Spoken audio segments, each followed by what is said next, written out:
আল্লাহ পাক বলেন মিনাল মাসজিদিল হারাম ইলাল মাসজিদিল আকসা, ফ্রম মসজিদে হারাম টু মসজিদে আকসা। আল্লাহ পাক নবীর ভ্রমণ করাইলেন, রাতের একাংশের মধ্যে আমার নবীর ভ্রমণ হলো। আল্লাযী বারাকনা হাওলাহু লিনুরিয়াহু মিন আয়াতিনা। আল্লাহ বলেন ওই সময় আমি আল্লাহ চতুর্পাশে আমার মায়ার নবীর চতুর্পাশে আমি আল্লাহ বরকত দিয়া ভরপুর বানায়া দিলাম। কেন বানাইলাম? লিনুরিয়াহু মিন আয়াতিনা, যাতে করে আমার নিদর্শনা বলি আমার বান্দারে, আমার বন্ধুরে, আমার হাবিবরে আমি সুন্দর করে আমি আল্লাহ দেখাইতে পারি। এই কারণে আমার নবীর চতুর্পাশে আমি আল্লাহ বরকত দিয়া ভরপুর বানায়া দিলাম। উম্মে হানির ঘরে নবীজি শোয়া। আল্লাহ বললেন নাই জিবরাইল মিকাইল যাও, আমার নবীর মনটা বড় খারাপ, আমার নবীরে আমার দরবারে নিয়ে আসা লাগবে, আমার নবীর দরবারে যাও। জিবরাইল মিকাইল আসলেন, আর আসার পর উম্মে হানির ঘরের মধ্যে ঢুকে আমার মায়ার নবীর তন্দ্রাচ্ছন্ন নবীরে ঘুম থেকে জাগাইলেন, নিদ্রাচ্ছন্ন নবীরে জাগাইলেন। এরপরে নবীরে জাগাইয়া নবীর ওই দিন যতই ঘুম থেকে জাগায় আমার মায়ার নবী ঘুমায়া যায়। জিবরাইল কয় পয়গম্বর আমার, আজকে রাতটা তো ঘুমের হবে না, আজকে রাত হবে আপনার জীবনের সবচেয়ে ইম্পর্টেন্ট রাত, গুরুত্বপূর্ণ রাত। আজকে রাতেই হবে রবের দিদার, আজকে রাতেই হবে আপনার বন্ধুর মুলাকাত। নবীর ঘুম থেকে জাগাইয়া রওনা, হাতিমে কাবার পাশে নিয়ে বসাইলেন। এরপরে হাতিমে কাবায় নবীরে বসাইয়া আমার মায়ার নবীর বক্ষ বিদীর্ণ করলেন, সরহে সদর করলেন, শক্কে সদর করলেন। ওই ব্যাপারে আল্লাহ আলাম নাশরা সূরার মধ্যে আল্লাহ পাক বলেছেন আলাম নাশরাহ লাকা সাদরাকা ওয়া ওয়াদানা আনকা উযরাক। চিল্লা পড়েন আল্লাহু আকবার। আল্লাহ পাক বলছেন নবী হে, আমি কি আপনাকে সরহে সদর করিনি?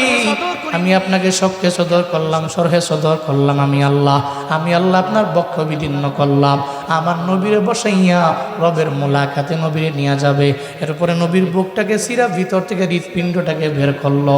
যখন হৃৎপিণ্ড বের করে একটা স্বর্ণের পেয়ালা আর একটা রূপের পেয়ালা, স্বর্ণের পেয়ালার মধ্যে নবীর হৃৎপিণ্ড রাখলো, রূপের পেয়ালার মধ্যে আমার মায়ার নবীর হেকমতটাকে রাখলেন।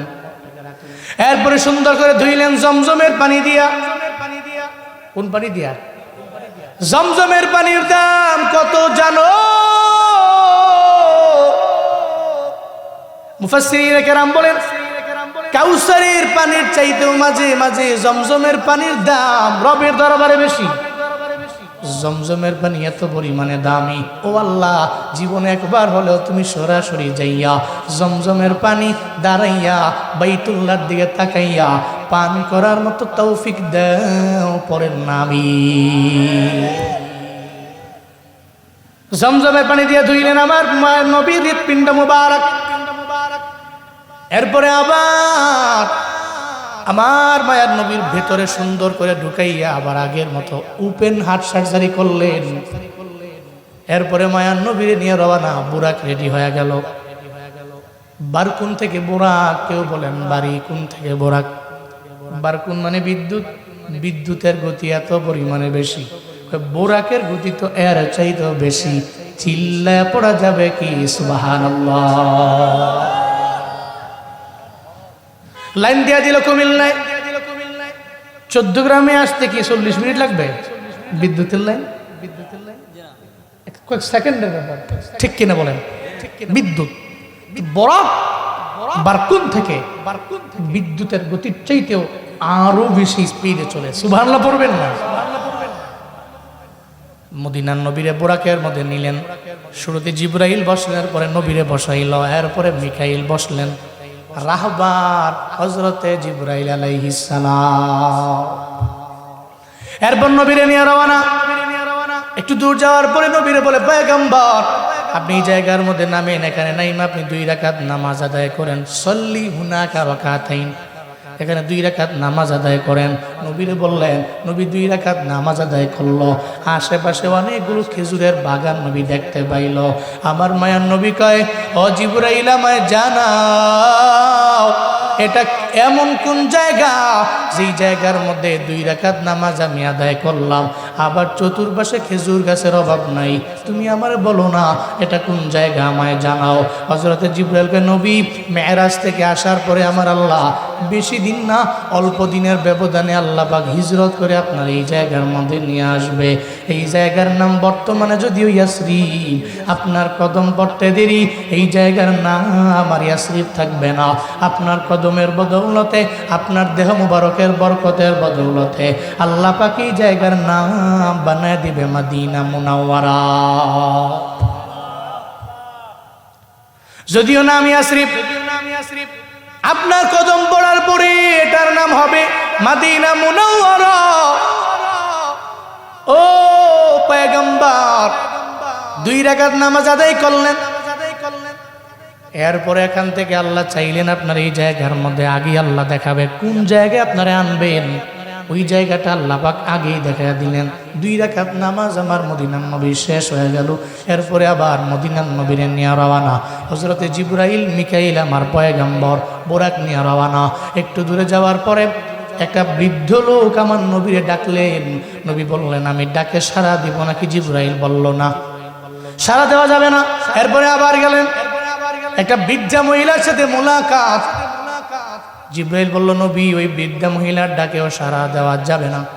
একটু দূরে আবার গেলেন, এটা সুন্দরী যুবতী নবীরে ডাকলেন, কয় না, সুন্দরী যুবতীর ডাকেও নবী আপনি সাড়া দিতে পারবেন না। এরপরে আবার রওয়ানা। একটু পরে যাওয়ার পরে অদৃশ্য থেকে সালাম দিতে লাগলেন, আসসালাতু ওয়াসসালামু আলাইকা ইয়া রাসূলুল্লাহ, আসসালামু আলাইকা ইয়া আউয়াল, আসসালামু আলাইকা ইয়া আখির, আসসালামু আলাইকা ইয়া হাসির। আমার নবীরে সালাম দিতে লাগলো। নবী অবাক হলেন, আমারে অদৃশ্য থেকে কে সালাম দিয়ে দিল? জিবরাইল। তুমি আমায় কেন বলো না? জিবরাইলকে নবী বলবো, আমি প্রথম থেকে শুরু করি আপনাকে বলি। বৃদ্ধ লোকটা আপনার দরবারে আসলো, আপনি ডাকে সাড়া দেন নাই। ওই বৃদ্ধ লোকটা হলো ইবলিস, মানে শয়তান। শয়তানের ডাকে সাড়া দিলে আপনার সব উম্মতদের শয়তান ধোঁকা দিয়া জাহান্নামী বানায় ফেলতো। আপনি জান নাই, আপনি বৃত্তের কথা শুনেন না, এই জন্য আপনার উম্মতের মাঝে সব উম্মতেরা ইবলিসের কথা মাইনা চলবে না। একজনে কথা মানবে ইবলিসের, আর একজনে মানবে না। সমাজের মধ্যে একজন আছে, ওরে কাশি দিয়ে বাইন্দাও নামাজের মধ্যে নেওয়া যায় না। আর একজন এমন আছে, আজান শুনলে ঠান্ডা পানি দিয়ে উজু বানাইয়া দৌড়ে নামাজের মধ্যে চলে যায়। একজনে বারবার বলার পরেও গুনাহ করে। ও কয় ইবলিস আমার কাছে বড় দামি, ইবলিসের কথা মানে, আল্লাহর কথা মানে না, কোরআন মানে না, সুন্নাহ মানে না, মানুষের কথাও মানে না। ইবলিসের কথা মাইনে ইবলিসের ফলো কইরা আগায়। ইবলিস যেমনে বলে সেমনে যায়, বামে যায় ডানে যায় না। ওর মুরব্বীরা বলে তুমি ডানে যাও, ডানে যায় না, বামে যায়। আবার কিছু লোক এমন আছে রে, ইবলিসের কয় ইবলিস তুই আমার চিনো নেই, আমি খাঁটি মুসলমান, আমি তোর কথা মাইনা জাহান্নামের লাইনে যেতে পারি না, কারণ আমার ডেস্টিনেশন জাহান্নাম না, আমাদের প্রত্যেকের গন্তব্য মাওলার জান্নাত।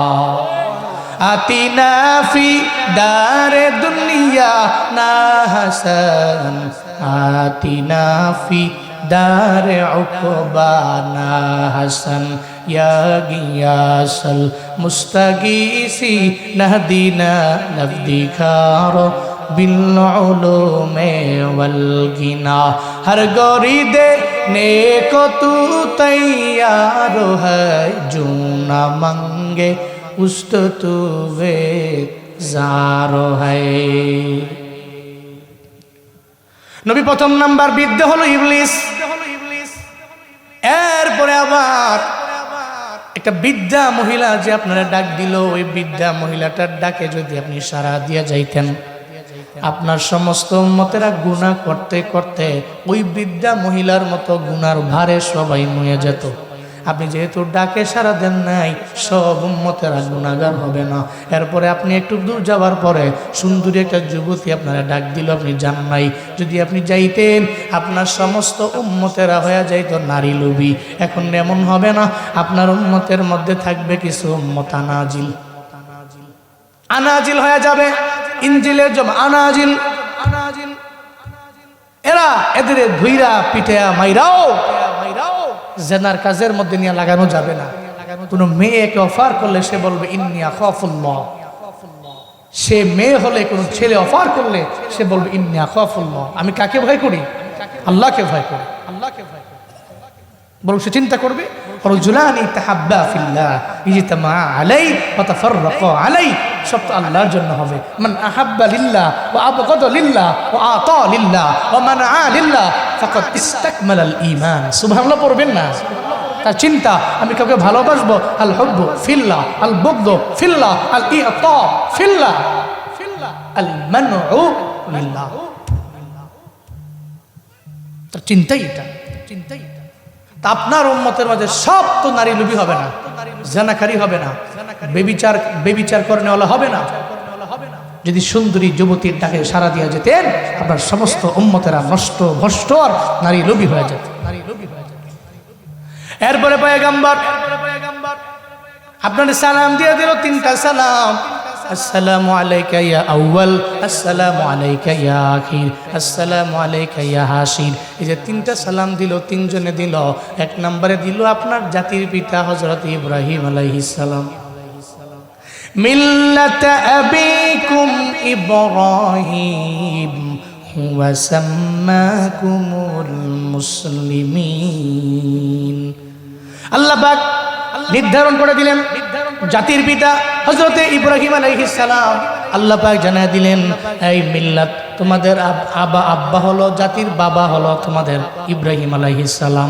চিল্লায়া বলেন, ঘোষণা করে দিয়েছেন কে? আরো জোরে বলেন, কে করে দিয়েছেন? আল্লাহ নির্ধারণ করে দিয়েছেন তোমাদের জাতির পিতা হযরত ইব্রাহিম আলাইহিস সালাতু ওয়াস সালাম, ওনার পক্ষ থেকে সালাম আসছে, এক নম্বর সালাম। এরপরে দুই নম্বর সালামটা দিয়েছে পয়গম্বর মুসা আলাইহিস সালাম। তিন নম্বরে যে সালামটা দিয়েছে হযরত ঈসা আলাইহিস সালাম। সুবহানাল্লাহ পড়বেন না? এরপরে পথে আরো অনেক ঘটনা, সব বলার সময় নাই। চলে গেলেন, একটু দূর যাওয়ার পরে মসজিদে আকসা দেখতে পেলেন। ওই যে মিনাল মসজিদুল হারাম ইলাল মসজিদুল আকসা। সুবহানাল্লাহ পড়বেন না? মেরাজকে ভাগ করা হয় দুই ভাগে, মসজিদে হারাম টু আকসা, মসজিদে আকসা টু আরশে মুআল্লা। সুবহানাল্লাহ পড়বেন না? মসজিদে হারাম টু আকসা পর্যন্ত নবীর যে মেরাজ, যে ইসরা, এটা অস্বীকারীকে কাফের বলা যাবে। মসজিদে আকসা থেকে নিয়ে আরশে মুআল্লা পর্যন্ত নবীর যে মেরাজ, এর অস্বীকারীকে ফাসিক বলা যাবে। তো আমাদের ঈমানটা জরুরি, বিশ্বাস বড় জরুরি।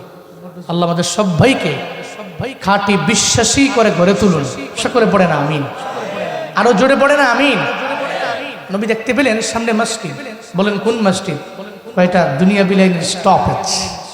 আপনি রওনা হলেন, কক্সবাজারে যাবেন, আপনি 14 গ্রামে গিয়ে বাসে উঠলেন, স্লিপারে, আপনাকে নিয়ে রওনা। চট্টগ্রামে যাওয়ার পরে স্টপেজ দেয় না? স্টপেজ দেয়, অথবা কোনো একটা রেস্টুরেন্টে ঢুকায় 15 মিনিট 20 মিনিটের বিরতি। এর মানে এটা বোঝায় না যে আপনার ডেস্টিনেশন এখানেই, বলে যে তার স্টপেজ, এখানে আমরা থামবো, এখানে খাবো, রেস্ট করব, 15-20 মিনিট পরে আবার আমরা দৌড় দিব আমাদের ডেস্টিনেশন কক্সবাজার। তো স্টপেজটা হলো মসজিদে আকসা, এটা দুনিয়াবি স্টপেজ, কিন্তু ডেস্টিনেশন কোথায় যেন? আরশে মুআল্লা। সুবহানাল্লাহ পড়বেন না? স্টপেজ মসজিদে আকসা, কিন্তু ডেস্টিনেশন আরশে মুআল্লা। মসজিদে আকসার ভিতরে গেলেন, ঢুকলেন, নবীজি দেখলেন ভিতরে অনেক লোক দেখা যায়।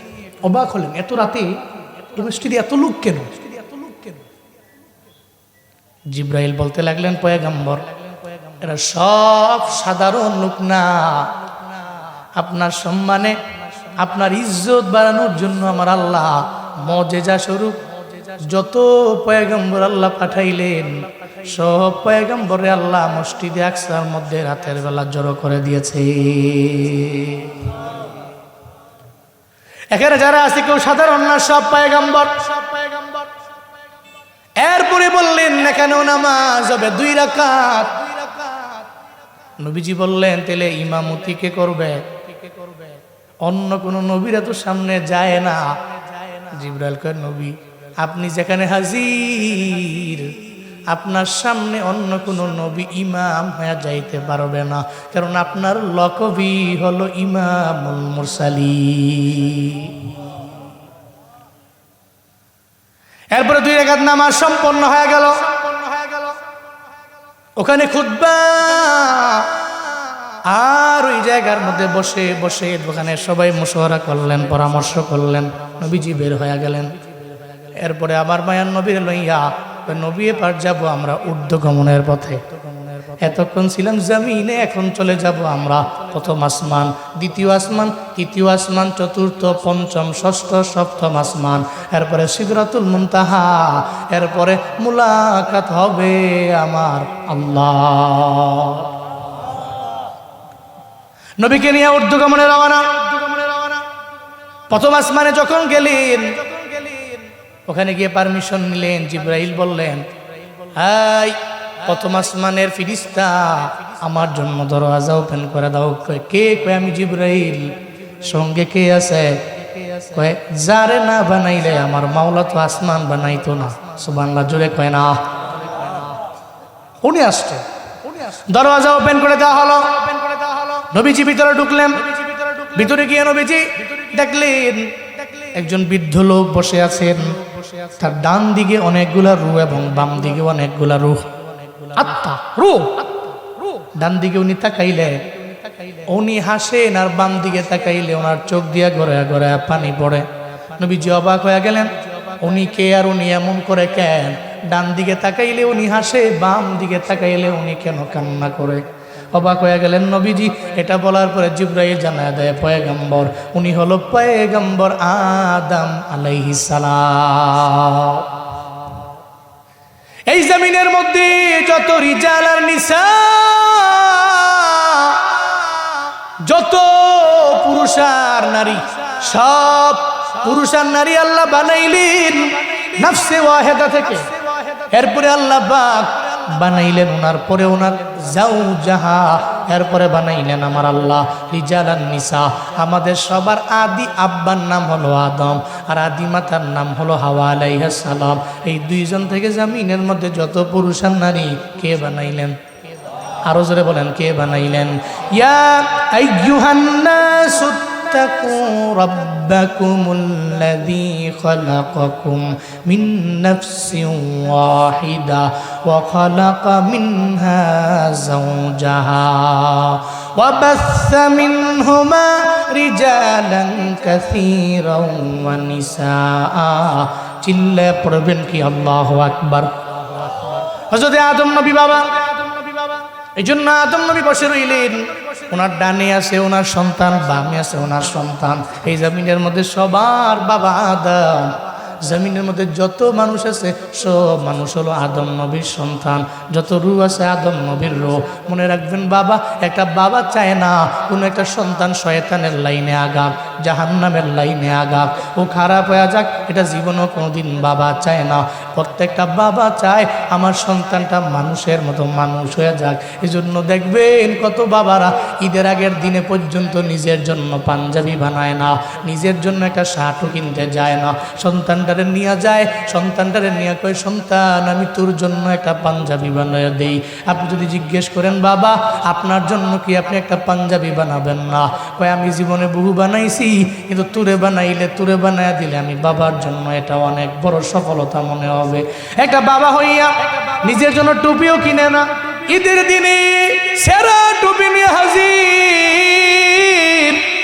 সন্তান কয় আমার মাথায় এত সুন্দর টুপি, বাবা তোমার কই? বাবা কয় আমার লাগবে না, আমি সারা জিন্দেগি লাগে পড়লাম, আমার প্রয়োজন নাই। একটা বাবা হইয়া চায় সন্তানটা ভালো লাইনে চলুক। একটা বাবা চায় না তার সন্তানটা ব্যর্থ জীবন লাইফ লিড করুক, এটা চায় না। বাবা চায় তার সফল জীবন হয়ে যাক। প্রত্যেকটা বাবার জিন্দেগির মনের আশা এটাই। এই জন্যই তো বাবা রিক্সা চালায় পরিশ্রম করে তোমার জন্য তোমার মাদ্রাসায় পড়ায়, স্কুলে পড়ায়, কলেজের মধ্যে পড়ায়। এই বাবার ঋণ তো শোধ করা যায় না। বাবারা যেই পরিমাণে ঘাম জড়াইয়া পরিশ্রম করে সন্তানের জন্য, জীবনও কোনোদিন বাবারে ভুলা যাবে না। ও আল্লাহ, যাদের বাবা নাই তুমি বাবার কবর জান্নাত বানাও, যাদের বেঁচে আছে তুমি নেক হায়াত দাও। চিল্লায় পড়েন আমিন। বাবারা তো এমনই, বাবা চায় না তুমি জাহান্নামে যাও। বাবা চায় না তুমি চূড়ান্ত লেভেলের খারাপ হয়ে যাও, জীবনে কোনোদিন এটা বাবা চায় না। বাবা চায় তুমি জান্নাতের লাইনে আগাও। এই আদম নবী তো চায় না, ওনার ডানে বামে ওনার সন্তানগুলো বসে আছে, ডানেও রূহ বামেও রূহ, ডানে তাকাইলে উনি হাসেন, বামে তাকাইলে উনি কান্না করেন। হযরত জিবরাইল বলেন, ও পয়গম্বর আমার, আপনার সামনে যে আদম পয়গম্বর, ওনার ডান দিকে যে রোগুলো আছে এই রোগুলো জান্নাতি রো, এরা সবাই জান্নাতি। বাবা হয়ে সন্তান যদি জান্নাতি হয় তাকায় তাকায় হাসে, আবার যখন বাম দিকে তাকায় এখানে রোগুলো আছে এরা সব জাহান্নামী। বাবা হয়ে যখন দেখে রে সন্তানটা জাহান্নামী হয়ে গেল, উনি আর নিজের ধরে রাখতে পারে না, চোখ দিয়া ঘরে ঘরে পানি পড়ে। আদম নবীর সাথে আমার মায়ার নবীর পরিচয় পর্ব শেষ হয়ে গেল। এরপরে বিদায় হলো, অনেক লম্বা কথা।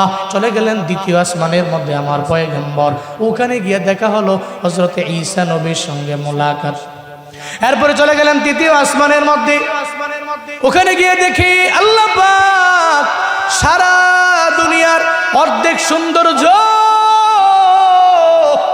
যেই নবীরে দিয়েছেন ওই নবীর নাম কি? সুবহানাল্লাহ, জোরে পড়বেন না। সারা দুনিয়ার অর্ধেক সৌন্দর্য আল্লাহ ওনাকে দিয়েছেন। উনি নবীরে দেখার পরে আমার পয়গম্বরে বলে, সুন্দর নবীজি আপনাকে অভিবাদন। মায়ার নবী কয়, আপনি সুন্দর, আপনি আমারে বলেন সুন্দর। ইউসুফ আলাইহিস সালাম আমার মায়ার নবীরে দেখে বলে, ও পয়গম্বর, আমি সুন্দর, তবে আমার চাইতেও বহু গুণে সুন্দর আপনার চেহারা মোবারক। আল্লাহ তো আমার অর্ধেক সৌন্দর্য দিচ্ছে, আর পুরো পৃথিবীর সৌন্দর্য আপনার আল্লাহ পাক পুরোটাই দিয়ে দিচ্ছে। কথা বললেন, চলে গেলেন আবার চতুর্থ আসমানে। চতুর্থ আসমানে গেলেন, ওখানে গিয়ে পেলেন হযরত ইদ্রিস আলাইহিস সালাতু ওয়াস সালাম, মুলাকাত হলো। আবার গেলেন পঞ্চম আসমানে, ওখানে গিয়ে পেলেন হারুন আলাইহিস সালাম। এরপরে গেলেন ষষ্ঠ আসমানে, ওখানে গিয়ে পেলেন কালিমুল্লাহ, কাল্লামাল্লাহু মূসা তাকলিমা, হযরত মূসা আলাইহিস সালামের সাথে মুলাকাত হলো। সুবহানাল্লাহ পড়বেন না? মূসা নবী, নবীরে দেখা মনটা খারাপ। নবী কয়, কি মলিন কেন? মূসা নবী কয়, আল্লাহর সাথে মুলাকাতের জন্য তো সিনাই পর্বতের দ্বারাই আমি চেষ্টা কম করি নাই, কিন্তু আল্লাহ আমার রিকোয়েস্ট রাখে নাই, উল্টো চেষ্টা করছিলাম, জ্বালায় পুড়ে লেগেছে সব। আল্লাহ পাকে নূরের তাজাল্লিতে সব জ্বলে পুরে সরকার হয়ে গেছে, কিন্তু আপনি রিকোয়েস্ট করেন নাই। আল্লাহ পাক আপনাকে রবের মুলাকাতে নিয়ে যাচ্ছেন সম্মান দিয়ে। সুবহানাল্লাহ, জোরে পড়বেন না? আবার মূসা নবীর মনের মধ্যে এমন চিন্তাও ছিল, বনি ইসরাইলের লোকেরা আমার নবীর উম্মতের আগে বনি ইসরাইলের লোকেরা ছিল বেশি। মূসা নবী চিন্তা করতেন আমার উম্মতের জান্নাতে থাকবে বেশি। মূসা নবী বলতে লাগলেন, হাই পয়গম্বর, বনি ইসরাইলের লোকদের চাইতে আপনার উম্মতেরা জান্নাতে থাকবে বেশি, এই কারণে আমার মুখটা মলিন। এরপরে আপনার অভিবাদন, যান রবের মোলাকাতে চলে যান। এরপরে চলে গেলেন সপ্তম আসমানে, ওখানে যে মোলাকাত হয়ে গেল মিল্লাতা আবিকুম ইব্রাহিম, হযরত ইব্রাহিম নবীর সাথে মোলাকাত। ইব্রাহিম নবীর দরবারে গেলেন, ওখানে গিয়ে দেখলেন ইব্রাহিম নবী একজন শিক্ষক, উনার সামনে হাজার হাজার হাজার হাজার ছাত্রখালি দেয়া যায়। সুবহানাল্লাহ, জোরে কয় না? জিবরাইল কয়, জিবরাইল রে, এরা কারা? উস্তাদ শিখাইতেছে, কয় উস্তাদ হল হযরত ইব্রাহিম আলাইহিস সালাম। আর সামনে যারা বসে আছেন জমিনের মধ্যে অনেক মা বাবা, গর্ভের মধ্যে সন্তান চলে আইলো, মা নিয়ত করলো, আল্লাহ পাক যদি আমার কোনো ছেলে দেয় তাহলে আমি মাদ্রাসার মধ্যে পড়ে হাফেজ আর আলেম বানাবো। আল্লাহ যদি আমার কোনো মেয়ে দেয় তাহলে আমি তারে মাদ্রাসায় পড়ে একজন হাফেজ আলেমা বানাবো, দ্বীনের লাইনে আমি তারে পরিচালিত করব। আমার মাওলার কুদরত, 2 বছর না যেতেই সন্তানটা দুনিয়া থেকে বিদায় নিয়ে চলে গেল। সারা জিন্দেগি লাগাইয়া মা বাবা সন্তানের জন্য কান্না করলো। তাদের মনে একটা স্বপ্ন ছিল, এই সন্তানটারে আমি মানুষের মতো মানুষ বানাবো, আমি হাফেজ বানাবো, আলেম বানাবো, কিন্তু এরা তো বানাইতে পারলো না। আল্লাহ পাক তার হায়াতটাকে ছোট্ট বানাইয়া 2 বছরে রবের দরবারে নিয়ে আইলো। ও পয়গম্বর, এখন তো দায়িত্ব আমার আল্লাহ নিজেই নিয়ে নিলেন। আল্লাহ কয় তার মা বাবা যেহেতু দুনিয়ার মধ্যে সময়ের অভাবে পারলো না, 2 বছরের মধ্যে আমি নিয়ে আইলাম, এখন এদের শিখানোর দায়িত্ব তো আমি আল্লাহর হাতে। আল্লাহ কয় নবী ইব্রাহিম, আপনার উস্তাদ বানাইলাম, আপনার সন্তানগুলারে আপনি শিক্ষা দিবেন, আপনি তো বাবা, আপনার সন্তানগুলোর সামনে বসাইয়া হাফেজ আর আলেম বানানোর দায়িত্ব আপনার। এই জন্য নিয়ত করে নেন, আল্লাহ পাক আপনার ছেলে দিবেন, মেয়ে দিবেন, নিয়ত করবেন আল্লাহ পাক যদি আমার কোনো সন্তান দেয় তাহলে আমি মাদ্রাসার মধ্যে পড়াবো, আমি হাফেজ বানাবো, আলেম বানাবো। এই নিয়ত করে আগে জানলে বাবা, যদি আপনি না পারেন, আপনার সন্তান যদি মারাও যায় গর্ভের মধ্যে, জমিনের মধ্যে আসার পরেও যদি মারা যায়, আপনি বানাইলে যে সওয়াব পাইতেন, না বানাইয়াও নিয়তের কারণে আমার আল্লাহ আপনাকে সম পরিমাণ সওয়াব দিয়া দিবে। কারণ আখিরি জামানার উম্মতের নিয়তি বড় দাম। নিয়ত করলেন আমি দান করব, পারে নাই, আল্লাহ পাক ওই বান্দার আমল নামায় সওয়াব দিয়া দিবে। সুবহানাল্লাহ, জোরে কয় না। নিয়ত করছে দিমু, দান করবো, পারে নাই, মরে গেছে, আল্লাহ সওয়াব দিয়া দিবে। আখিরি জামানার উম্মতের নিয়তের বড় দাম। সপ্তম আসমান শেষ, মুলাকাত কার সঙ্গে হবে? আল্লাহর কাছে গেলেন, জান্নাত দেখলেন, জাহান্নাম দেখলেন, কলম দেখলেন, সিদরাতুল মুনতাহা পার হয়ে রবের কাছে গেল। আল্লাহ পাকের সাথে মুলাকাত। সুম্মা দানা ফাতাদাল্লা ফাকানা কাবা কাউসাইনি আও আদনা। এত নিকটবর্তী রবের গেছে। সুবহানাল্লাহ, জোরে পড়বেন না। আল্লাহ পাক মুলাকাত শেষে, কথাবার্তা শেষে, এই যে সব হইতাছে, এগুলা তো সব কি সারা বছর লাগায়া নাকি রাতের একাংশের মধ্যে? চিল্লায় বলে না খেলা কার? সুবহান। আল্লাহ পাকের জন্যই তো বললো সুবহান শুরুতেই, সুবহানাল্লাযী ইয়াসরা বিআবদিহি লাইলা মিনাল মাসজিদিল হারামি ইলাল মাসজিদিল আকসা। আল্লাহ কয় সুবহান। ওই যে কইছি না আশ্চর্য, তো যা হবে সারা পৃথিবীর সমস্ত মানুষের কাছে এটা আশ্চর্যই মনে হবে। আজীব, হাউ দিস পসিবল? পৃথিবীর সমস্ত মানুষের কাছে যেটা ইম্পসিবল, আল্লাহর কাছে সেটা সম্ভব। চিল্লায় পড়েন আল্লাহু আকবার। উনি তো সব বিষয়ের উপরই ক্ষমতাবান। কেউ যেটা পারে না সেটা পারে কে? কেউ যেটা দেয় না সেটা দেয় কে? কেউ যেটা শোনে না সেটা শোনে কে? আল্লাহ পাক জানেন, আল্লাহ পাক শুনেন। উনি আলিমুম বিজাতিস সুদূর, উনি সামিউম বাসীর। সুবহানাল্লাহ, জোরে পড়বেন না। আল্লাহ পাক যাওয়ার পথে বলেন, নবীজি আপনাকে হাদিয়া দিব, আপনার উম্মতের জন্য আপনি 50 ওয়াক্ত নামাজ নিয়ে যান, এটা হাদিয়া। বুঝেন নাই? দিয়া দিলেন 50 ওয়াক্ত নামাজ নিয়ে রওনা। এই নামাজ দিয়ে যখন আসবে, আসার পথে ওই যে পঞ্চম আসমানের মধ্যে মূসা নবীর সাথে মুলাকাত হলো। মূসা নবীর সাথে মুলাকাত হলে মূসা নবী বললেন, আমার উম্মতের যে অল্প কয়েকটা নামাজ দিছে, এই দুই ঠিক মতো পড়ে নাই, আর আপনার উম্মতরা 50 ওয়াক্ত পড়বো, কেমনি বুঝলেন না? যান, আপনি আল্লাহর কাছে যান, যে বলেন, রিকোয়েস্ট করেন যাতে কমায়া দেয়। গেলেন, 10 ওয়াক্ত কমানো হলো 40। আসলেন, গেলেন, 10 ওয়াক্ত কমানো হলো 30। আসলেন, গেলেন, 10 ওয়াক্ত কমানো হলো 20। আসলেন, গেলেন, 10 ওয়াক্ত কমানো হলো 20, 10। এরপরে আবার এক হয়, মূসা নবীর দরবারে 10 ওয়াক্ত লয়ে আইছে, কয় না পারতো না দেয়। আপনি যান, কঠিন দুর্বল, উম্মত কঠিন দুর্বল, আল্লাহর কাছে গেছে। এরপরে আল্লাহ পাক রব্বুল আলামিন কয় ঠিক আছে, তখন যদি 10 কমাইতে তো 0, আচ্ছা 5 কমাইয়া দেই, আপনি 5 লইয়া যান। তাই 5 ওয়াক্ত লইয়া মূসা নবীর কাছে আওয়ার পরে মূসা নবী কয় পারতো না। আচ্ছা বলেন তো, তাহলে মূসা নবী কি সত্য বলেছে না মিথ্যা বলেছে? পুরা সত্য, পুরা। 5 ওয়াক্ত নামাজ পড়ে নাকি?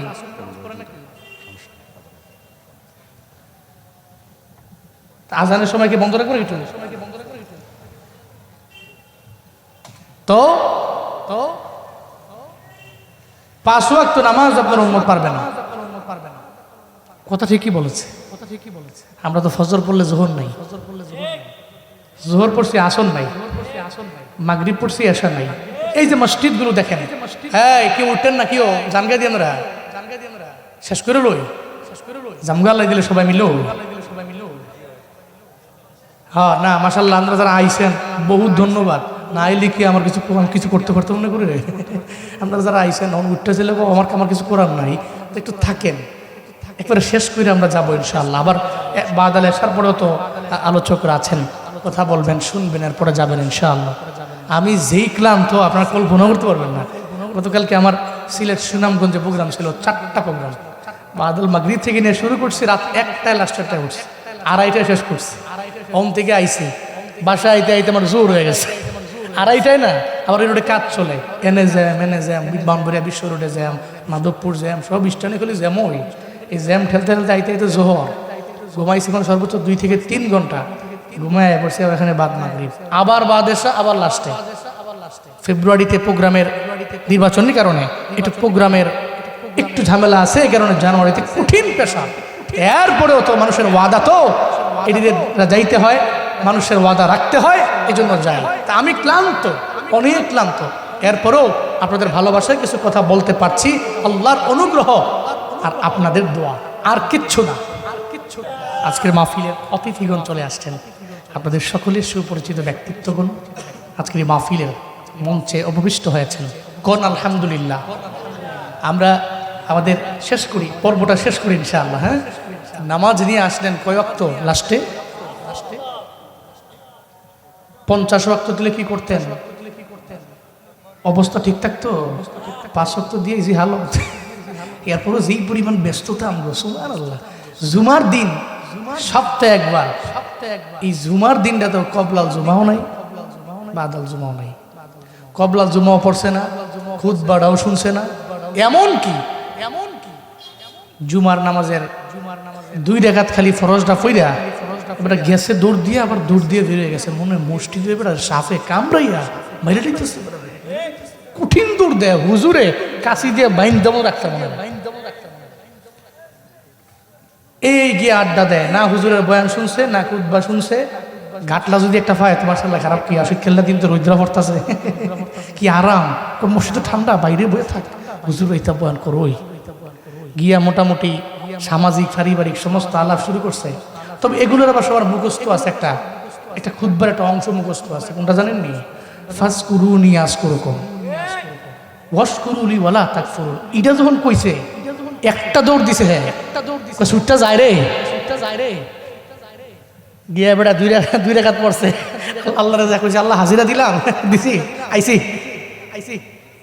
কারণ তো তোমার যখন ঠেয়া ছিল আমি আইলাম আর কি। 2 রাকাত ফইরা সালামটা ফিরাইয়া তাহলে এমনি লাভ দিয়া চাই যে কিছু আছে কিনা, যদি তাবর টাবর থাকে তাইলে থাকমো, নইলে আল্লাহ হাফেজ। নামাজ সপ্তাহে তো পড়ে না, আবার 1 সপ্তাহে জুমাটা পড়বে। উনি কি মশগুল, উনি কি পরিমাণ ব্যস্ত, উনি আজকে মরলে কালকে 2 দিন হবে ওনার। উনি অনেক মশগুল, অনেক ব্যস্ত। 5 ওয়াক্ত নামাজ 50 ওয়াক্ত হলে কি করতেন? এরপর আল্লাহ পাক বলছেন, যান আপনার উম্মত যদি 5 ওয়াক্ত নামাজ খুশু নিয়া, ইখলাস নিয়া, একনিষ্ঠতা নিয়া যদি পড়তে পারে, তাহলে আমি আল্লাহ 50 ওয়াক্ত নামাজের সওয়াব বান্দার আমল নামায় দিয়ে দিব। এরপর নবীজি নামাজ নিয়ে আসলেন। নবীজি যখন মসজিদে হারামের দিকে বরাবর যাবেন, ওখানে যাওয়ার পথে দেখলেন নবীজি একটা বিশাল কাফেলা। এই কাফেলার লোকেরা একটা বাহনের উপরে 1 গ্লাস পানি রাখছে, এরা চলে গেছে অন্য জায়গায়। তো নবীজি যাওয়ার পথে এই পানিটা পান করছেন, পান করে নবীজি চলে গেছেন। মক্কায় যাওয়ার পরে সবার কাছে এটা সবার কানে চলে যাচ্ছে, 1 কান থেকে 2 কান, 2 কান থেকে 4 কান, 4 কান থেকে 6-10 কান হয়ে যাচ্ছে যে মুহাম্মদ সাল্লাল্লাহু আলাইহি ওয়াসাল্লাম উনি নাকি গত রাতের বেলা মসজিদে আকসায় গেছিল, আর সে মুআল্লা পর্যন্ত নাকি গেছে, রবের সঙ্গে নাকি মোলাকাত করছে।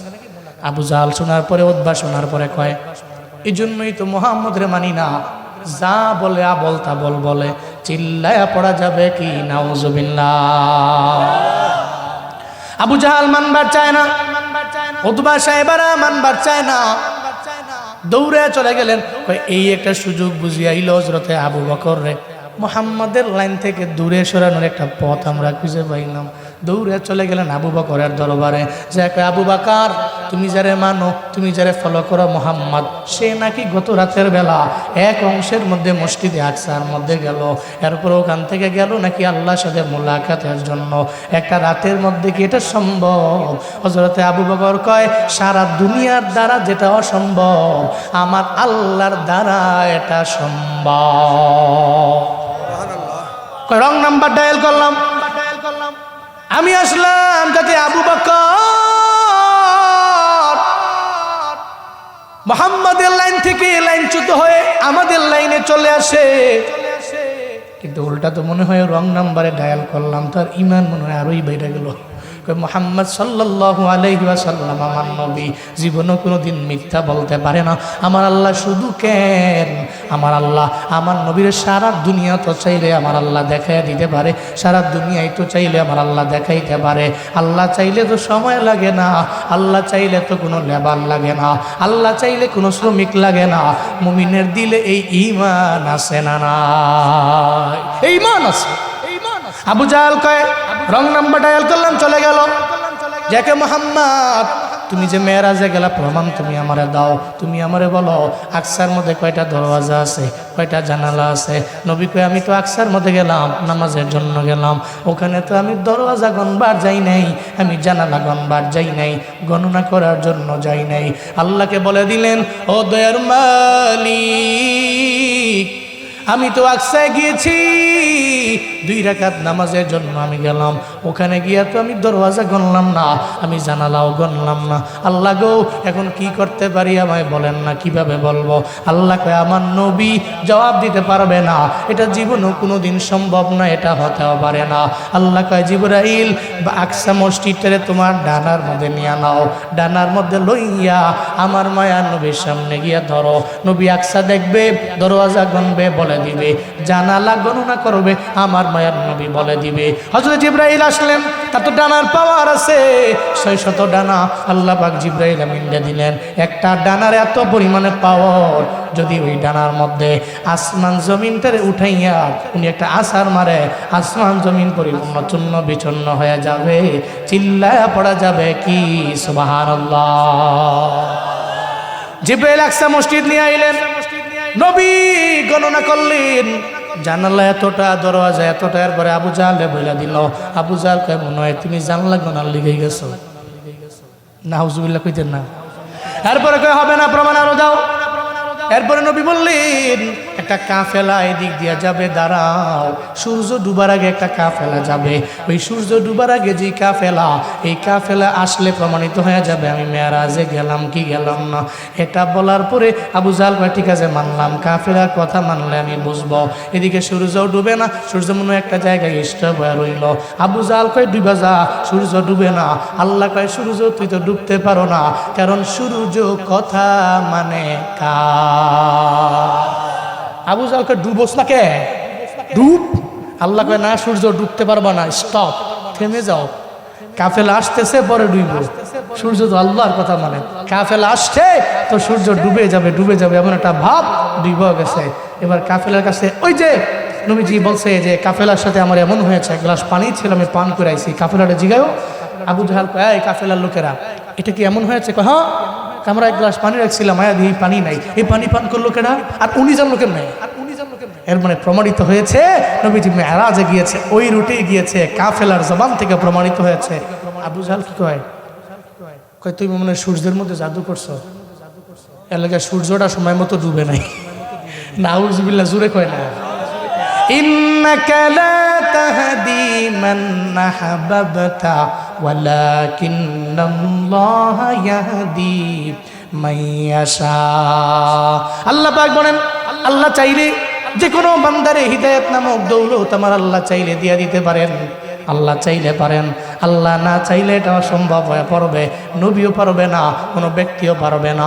চিল্লায় বলেন, হিদায়াত দেওয়ার মালিককে। আল্লাহর দরবারে দোয়া করব, আল্লাহ আমাদের তুমি হিদায়াতের লাইন থেকে দূরে সরাইও না। 5 ওয়াক্ত নামাজ পড়ার তৌফিক তুমি দিও। মেরাজের প্রতি ঈমান আমরা আনলাম, আবার 5 ওয়াক্ত নামাজ নবী নিয়ে আসলেন, আমরা পড়ার চেষ্টা করব।